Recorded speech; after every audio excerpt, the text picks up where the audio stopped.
You're listening to Beast Over Burden, powered by Barbell Logic. We're Niki and Andrew, your personal professional coaches. We help you take control of your fitness through hard but doable training and nutrition practices that fit your busy life. Build a stronger, healthier version of yourself with lifelong habits. Hey everybody, welcome to Beast Over Burden. Nice to be with you today. We are powered by Barbell Logic in many ways. I'm your host, Niki Sims, coach and chief experience officer. And with me is Andrew Jackson, as always. Hello again, and happy 4th. Happy 4th. This is coming out much later than the 4th, but happy 22nd or whatever it is on the day of this release. Yeah. How's it going, Andrew? Doing good. Excited for a 3-day weekend. Yes. Some sun. Very excited. Some fireworks. Yes. Training's going well. Can't complain. Yes to all those things. Sun's coming out. We have a bit of a July gloom situation here in California, which is unusual. But that was happening up in Bellingham too. Not anymore. Not anymore. Constant Washington versus California battle. Well, we have been talking about something this morning that we've been talking about for probably 8 years also, and something that has come up for me as a client and also a conversation that I get to have with my clients pretty frequently because it's a big one. How would you summarize this? Oh no, Andrew. With the scene from The Notebook when Ryan Gosling is screaming, "What do you want?" No, it's, oh no, I'm not getting the results that I want. I'm working really hard. I'm doing the things, but From training, eating. I'm not getting the PRs that I want, or I don't look the way that I want, or something just feels like it's missing. And do you think that just kind of hits you one day, or is it like a little bit of a slow build? I think for the scenario I'm imagining, it's something intermittent that happens because you either see something out of your routine, maybe a mirror catches your eye in a way where you're just like, wait a minute, that's not how I imagine myself. Or are you talking about me right now? No, this is happening to myself. Or a picture. Yes. Somebody takes a picture and maybe you're like, oh, I thought I looked a little different. Or you have a bad session. Yeah. Or 2 or 3, or hit some sort of milestone. Maybe it's a birthday, maybe it's a holiday, maybe it's a new year, and you're kind of reflecting on how things are going, and you just notice things aren't quite the way you expected them to be or thought they would be. So that's usually where I see it happening, is kind of going through your day-to-day routine for the most part, but then something catches you a little off guard and you see things from a different perspective in that moment. And that's when either action occurs to change behavior, or rumination and repeating the same patterns happen. And then maybe it just kind of fades off. It doesn't become as much of a, because it's that intermittent thing, you kind of go back into your routine. You're doing, so it's not like the scenario where you feel off all the time. It's more of the thing that catches you off guard in a moment. Yeah. And it's not like buyer's remorse where you're like, I said I wanted this and now I have this. I don't think it's that instant. I like the way you described it as intermittent. And I think that's interesting because stretches of time can be really cyclical in ways where maybe 4 to 6 weeks, there's a holiday, or, you have hormonal fluctuations every 4 weeks, or for whatever reason, stuff gets really crazy with life. And whether you know it or not, there's some sort of cycle going on that either in the middle of that cycle or a week or two after, when you're kind of dealing with the repercussions of it throwing you off, you're just like, man, I don't like this. And so it's sometimes hard to draw the line of what you're experiencing now back to what has contributed to it. but it's often not just one thing. Yeah. And, when you're talking about changes to your body, whether that be performance under the bar, how much weight you're lifting, or visual changes, body composition, the result of the accumulation of habits over several weeks and months. Yeah. Which becomes difficult to troubleshoot. We often talk about MED programming and controlling the number of variables, but this moment is often not an MED problem to solve. It's trying to deconstruct thousands of choices into some sort of an action plan to move you closer to your goal or reframe the problem. That's what I think would be interesting to talk about. In response to that moment, what are some things to think through to move forward in a way where you don't just keep repeating that moment over and over again? I think that's when it gets frustrating. If you have one of those and you move on and it just kind of fades in the past, that's fine. But if you keep finding yourself like month after month after month having those moments, then there's probably some thought exercises that could be useful to go through. What's happening there is there's a difference between this is what I want and this is what I'm doing. And you have to figure out what those differences are in your actions that are not contributing to your stated want. As coaches, we'll often hear it as a desire to change the program, which can be one of the variables. Absolutely, your program might not be aligned with your goals. I think that's the last on the list of things that I would walk somebody through. That's pretty interesting. I'm assuming most of our audience are people who are training, have been training for a while. If you haven't been, that you could also go through the same thought process, and maybe programming would be higher on the list in the sense that it'd be good to start training and paying attention to your nutrition. A program will make a difference for you. But I think that the scenario that I'm more focused on here is that somebody's been doing some sort of training where they're going to the gym and they have made some effort on the nutrition side and they have maybe a plan. Then the question becomes, are all the other components around the plan and the decisions around the plan happening to accumulate habits long enough that you're getting the outcome you want? It sounds like there's Of course, medical disclaimer here that we're not talking about body dysmorphia cases or any kind of clinically diagnosed condition where you have some sort of a massive disconnect between how you perceive yourself in reality. Yeah, that's a real thing, which if you are experiencing that, I'm sure that's really stressful and we are not the people to have those answers. That's what you're saying. No. But it sounds like you are illustrating one of those pyramids where the base of the pyramid is something really, really important, but we sometimes get focused on the shiny thing at the top of the pyramid, where it's like we think that, supplements are the most important thing that we can be doing when really it's nutrition and sleep, So what do you think are the things at the base of that pyramid? My first question would be to ask what someone truly wants, what they really want, and not... Are you going to up-level this right now? I'm going to actually not answer your question and answer the question that I want to answer. Okay, Chmoth. Which is that before I can tell you, honestly, I think that there's a base level below habits, which is clarity on what you want. Yep. And not what you want in terms of outcome. Yeah. What you want in terms of lifestyle and habits. This is such a big one. Like, this message that you're saying really needs to be heard because we can sit here and imagine a wonderful outcome. It's a snapshot that we really dream of, and that can be such a big motivator. But there's so much that goes on around that, which is what you're saying, which is what is your day going to look like?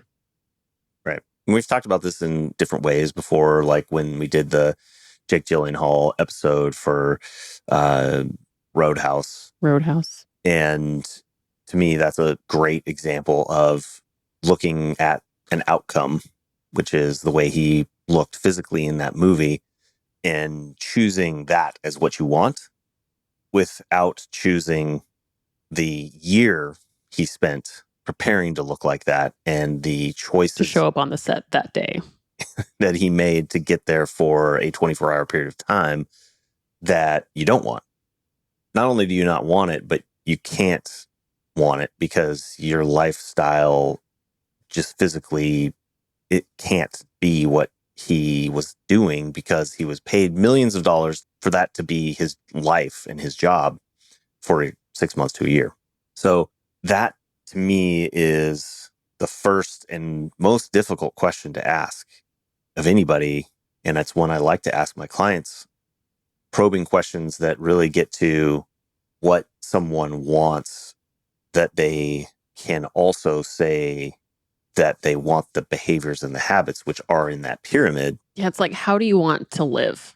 Yes, you have to be able to do those things over months and weeks, which isn't to say that you can't have periods of time where you're more focused to get faster results or move you closer. But again, we're talking about somebody who's been working towards something for a while and they're feeling a gap. Yeah.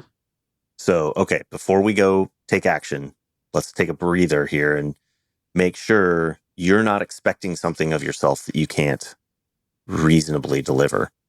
You know, if you want to look like Jake Gyllenhaal in Roundhouse, then I think you're kind of setting yourself up for failure. And it's more about reframing where you're at and what you really want. Which isn't to mean you can't change behavior and move you closer to that. It's just like, let's first be realistic about what that is. And then we can start talking about the steps. Well, that's like training for a powerlifting competition or a bodybuilding show or a figure show. That's when there is a date where you are going to look and feel a certain way. Right. And you can have those goals. But if you say you want to look like that all the time, that's different. Right. It also tees up the hard conversation that often occurs or needs to occur when somebody's feeling that way, because what is often happening is that they're saying they want to look a certain way or perform a certain way, but then they're making a series of decisions, and it doesn't have to be a lot, but you know, they might be on track most of the time. But if you're once or twice a week making choices that aren't in alignment with what it is that you say you want, That's a huge nutrition and sleep situation. that's 20% of the time, which, and this is common, I think, in fitness and nutrition, that the weekday, relatively structured, relatively easy to make more consistent choices. That's when you're working out. That's when you're working, school night, whatever. Then you hit Friday afternoon and it's the weekend. Yay, here we go. And it doesn't even seem like you're making that much different of a choice, but it really doesn't take much when, let's say, you're dialed in and you're in a couple of 100-calorie deficit Monday through Friday. We're talking one cheeseburger to eliminate your deficit for the week, one extra cheeseburger or something, you know. Yeah. And it's not to vilify cheeseburgers, just to like put it into context. It doesn't take much to tip the scale in that direction. Right. Because you can really feel being in a deficit, but you don't really feel being in a surplus. Yeah, well, especially psychologically. In the moment. Like all week, you're like, ooh, I'm having to make these choices. And it's, you know, somewhat decision fatigue or Feels limiting. feels like you're doing the hard thing. Yeah. Yeah. And then you get to the weekend and you don't, maybe you don't white knuckle it quite so much. You don't feel like it's not like you're going to an all you can eat buffet and really blowing it out, but it just really doesn't take that much. No. You have a couple drinks, you have two big meals, and that's really all it's going to take. Go to a big brunch. Yeah. You know, have a couple extra snacks. I've heard you say this before. I think you heard it from someone that sleeping in on the weekend or going to bed late on the weekend is like giving yourself jet lag. Yeah. Sleep just continues to be such a key lever to pull. And I think it ties in not just even physiologically or, uh, you know, biologically, but going back to the habit side of things. If you're making decisions that let's say I'm going to sleep in, therefore that means I can stay up later. Therefore, I then have a longer window of time where I'm making decisions that aren't in alignment with what I want, because that turns into another bottle of wine or an extra slice of pizza or whatever it is. I don't want to I want to be careful that, because I feel like I'm saying things that vilify certain choices, but I'm not putting a value judgment on choice. I'm highlighting choices that I often see cause conflict with that moment. Yeah. If you enjoy those things and you're okay with what those choices are going to do, then okay. You accept them and you let yourself enjoy them. And you just have to kind of appreciate, well, I said I wanted this, then I did this. Now this is happening. Right. Interesting. You don't have to be like, I'm a piece of shit or anything. Right, You're not a turd sandwich, but it's a moment of taking responsibility. That's a good way to put it. Then we can start talking about the tactics of how to get what you want, which I think we've talked about ad nauseum, but if we want to start going into the pyramids, I would absolutely put sleep on that foundational level, partly because it is so important from a recovery standpoint, biologically, physiologically, psychologically, emotionally, energetically, but also because anchoring your habits by prioritizing sleep has such a cascade effect on so many other decisions that I just see it as a really good first habit to prioritize, because once you start prioritizing sleep, so many other things fall into place. Yeah. So many other decisions are sort of made for you in a sense, because you just go to bed early. I mean, that's really... You really start defending it. Exactly. And when you start defending it, you say no to things that might cause stress. You say no to extra calories or drinking. You say no to things that have other effects than, are you just getting 8 hours of sleep or 7? But what I love about it is it doesn't feel like you're saying no. Yeah. It feels like you're saying yes.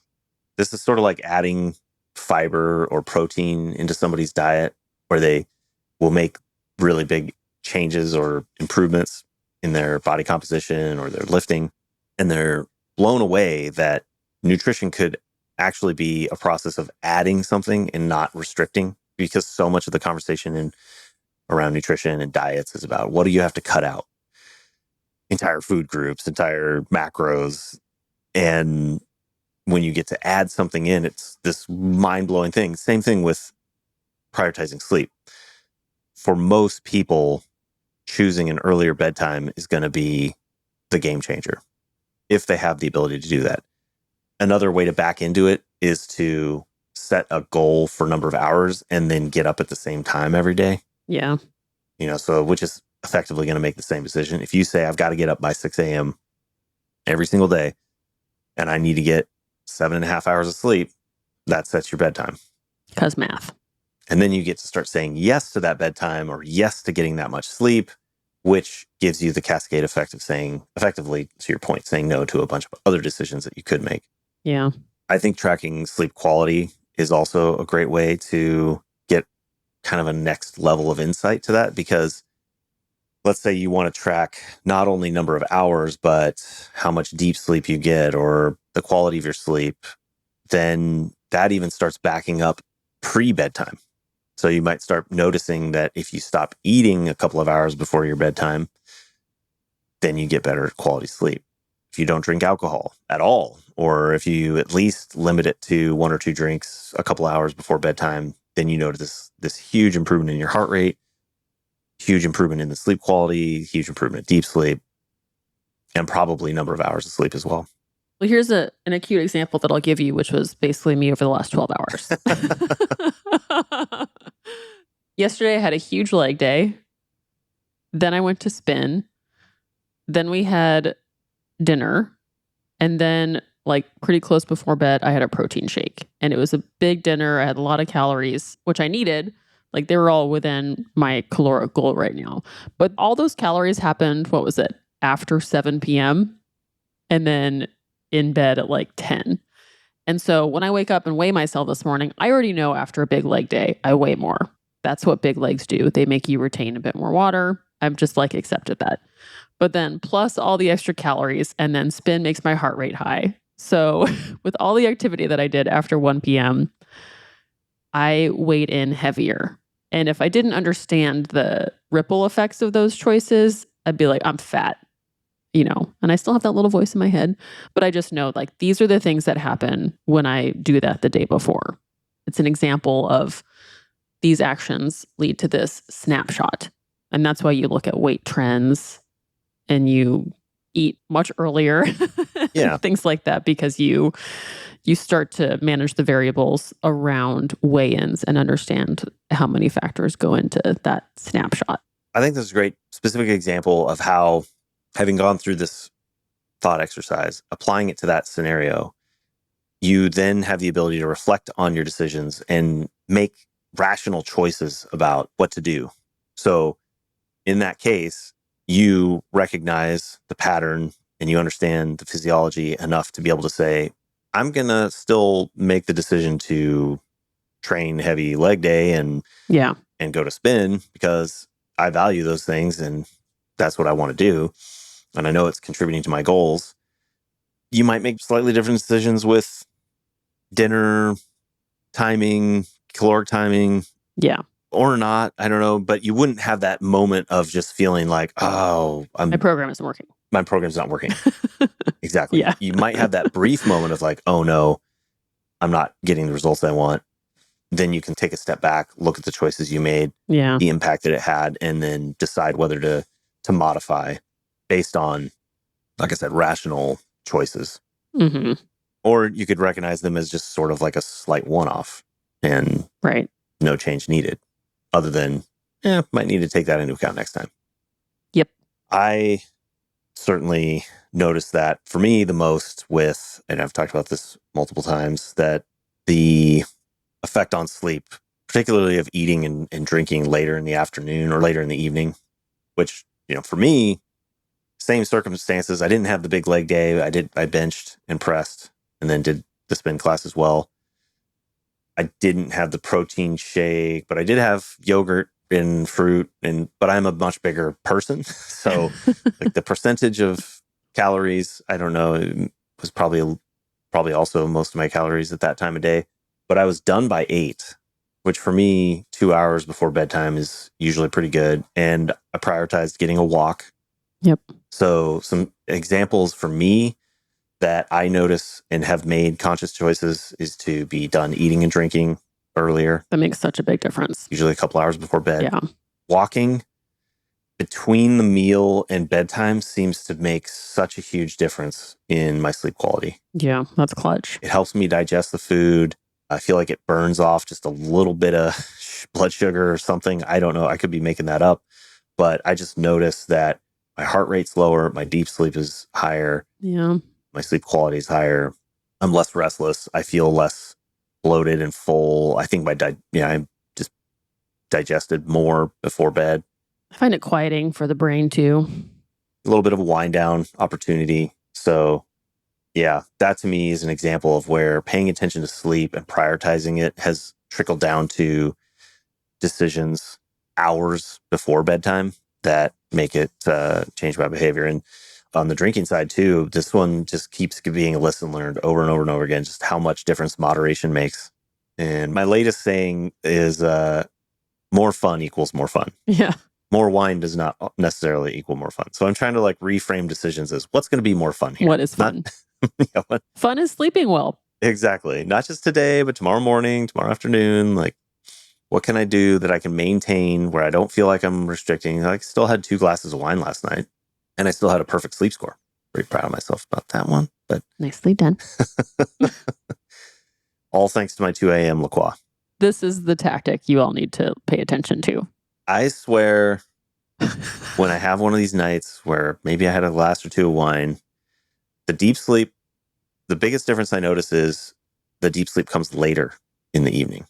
If I don't drink, I get most of my deep sleep early in the night, which I do think is better because it tees me up for potentially having more deep sleep over the whole course of the night. But a lot of times I've been noticing lately, especially in the summer, even if I don't drink, I start waking up intermittently around 4 or 5, and I'm just sort of like kind of tossing and turning, and it's not great quality sleep. But on a night where I have like a drink or two, I wake up at like 2 in the morning. I grab a ice cold La Croix, chug it as fast as I can. It have to be as fast as you can. Go to the bathroom as fast as I can. It has to be, because I got to get back to sleep. I go to the bathroom and then go back to sleep, and then instant deep sleep for like the next 3 hours. Amazing. I got 90% of my deep sleep post La Croix. I can't even fathom chugging a La Croix. That sounds so uncomfortable. It burns a little, tingles. Just propels you to jet fuel sleep rating. Yep. You can see it in my sleep app. I know. We've talked about it a few times today. Yeah. I mean, if you're not talking about your sleep score with your partner, what are you even talking about? It's pretty amazing. I had 2 hours of deep sleep. 45 minutes of it was pre-La Croix, and the other hour 15 was post-La Croix. That was my problem. I didn't speed drink La Croix. And it was 4 hours after, so it was like 2 a.m. La Croix, and I got up at around 6. So I had hour 15. It was like a quarter of the time post La Croix was deep sleep. Just saying. Just saying. Then we are not sponsored by La Croix, even. I'm saying that without any compensation here. This is big. So you're saying the base of the foundation is sleep, and then right above that is La Croix, and then nutrition? Yeah, we can talk a little bit about nutrition. We've talked about nutrition a lot, but I know that's just such a big one that if you're not getting enough protein, if you're under eating, overeating, if your calories are really inconsistent, if you're not eating enough vegetables, if you're not drinking enough water, it's so hard to recover. And when you're not recovering, you're kind of just taking one step forward, one step back, one step forward, one step back. On that note, tying to sleep as well, I recently had a conversation with a client where he was reporting irritability, lack of motivation to train, high fatigue. And this is a guy who was very consistent, 6 days a week, 3 lifting sessions, 2 conditioning sessions, and a kind of outdoor fun day on Saturday.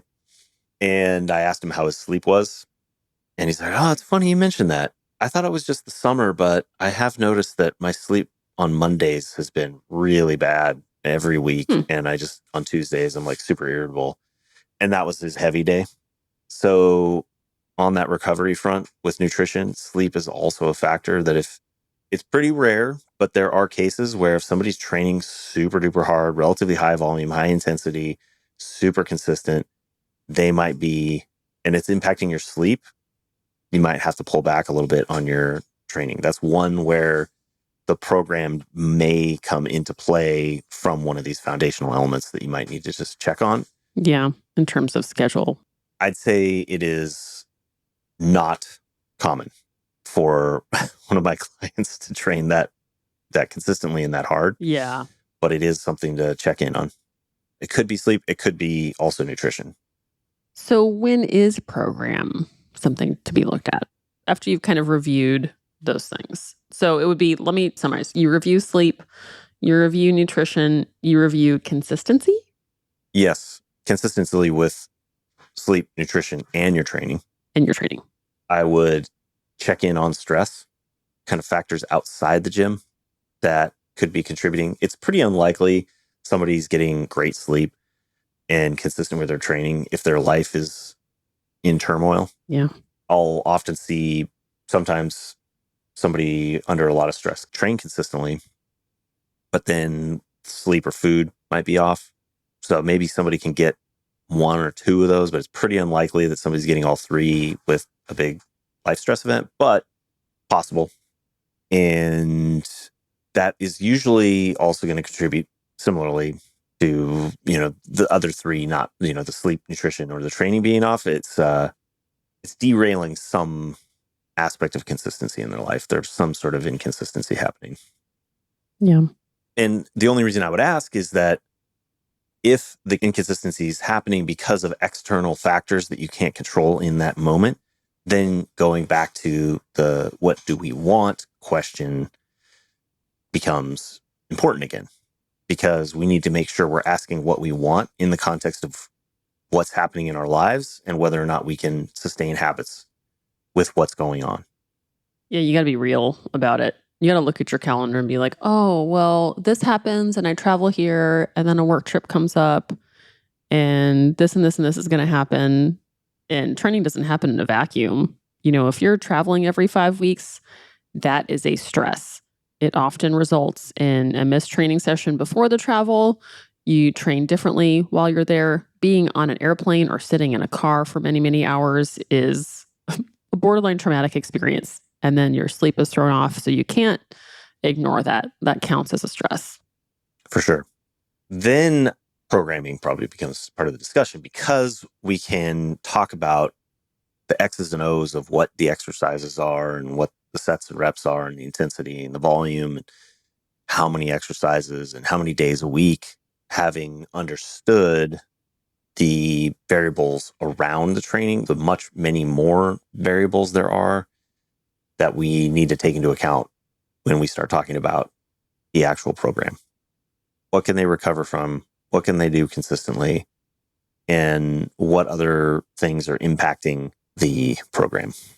And can we make decisions that stop the leaky bucket? This is sort of the leaky bucket situation. It's strength churn. What's that?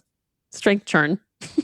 Strength churn. Yeah. So like if you think of bad sleep and poor nutrition and life stress as holes in your training and recovery bucket, and your training is filling the bucket up with all this stress that you need to recover from. I don't know. I'm not doing the analogy right here, but the water in the bucket would be sets and reps. Yeah. But the leaking bucket in that situation might actually be a good thing because you want the stress to dissipate. So maybe what we're trying to do is actually poke holes in the bucket so we can dissipate the stress. It's just strategic holes. Anyways, the point being that you're going to get so much more return on your investment by patching up the recovery side of the equation than you are by trying to optimize the stress side. Yes, I agree. It's easy to fixate on the program because they are relatively small decisions to make and trade-offs to choose. Right. Especially when you have a coach, you're just like, oh, well, my coach will fix this for me. Right. When there's really so much more going on. Yeah. And the conversation with your coach is very important. Right. I don't want to dismiss that. Yeah, and that would be my final takeaway. Obviously, we offer coaching, and I think that a lot of the conversations that we have as coaches are helping people think through these things and take into account and step back, level it up. Yes. Level up, level up. Isn't that a Ciara song or something? I don't know. From 10 years ago. Anyways, yeah, got to take these things into account. A coach can help you do that, as well as customize the program, hold you accountable to those behaviors, and also potentially help you reframe. Like maybe with where your life is right now, you're getting exactly the results that you could expect to get. And you got to be able to just zoom out and have some patience and know that there will be another season where maybe you can apply a little bit more stress, be a little bit more disciplined, and get closer to the results that you want. But the fact that you're training and working on being as consistent as you can is the best thing you can do right now, given your circumstances. And sometimes it just helps, like with that client that I had who was basically starting to overtrain a bit, or at least was not able to recover, was under-recovered from the training. I got to just give him confidence that, oh yeah, he's doing an amazing job. He's being super consistent. He's doing a ton of work, and he just needs to back off a little bit and allow his body to recover and have the ability to feel good about that. I think a coach can provide that perspective as well. For sure. A lot of my conversations now, because all my clients are so busy. I mean, I keep hearing that phrase. Everybody's busy. It's true, but my clients don't need more work. That's not the solution often. It's what can you recover from? Right. Is what our conversation is stemmed around. It's not going to be more sets of 8 of something. Mm-hmm. Yeah. Awesome. Like, this is a big one. Put this on your repeating playlist. You're going to need to listen to it at least once a year. Yeah, I need to listen to this. Yeah. The only reason I have so many opinions is I feel like I've had this conversation with myself 100 times. The internal dialogue. Yep. Yeah. Well, thanks for listening, everybody. And thanks for being consistent with your training. If you are. If you're not, let's talk about it. You can schedule a call with us, barbelllogic.com/experience. That's actually exactly what we do on that call, is talk about how to keep you doing something that you want to be doing. Love it. Thank you, Andrew. Thanks for all your insight. And can't wait to talk about our sleep scores tomorrow. Yeah. Bye-bye. See you, everybody.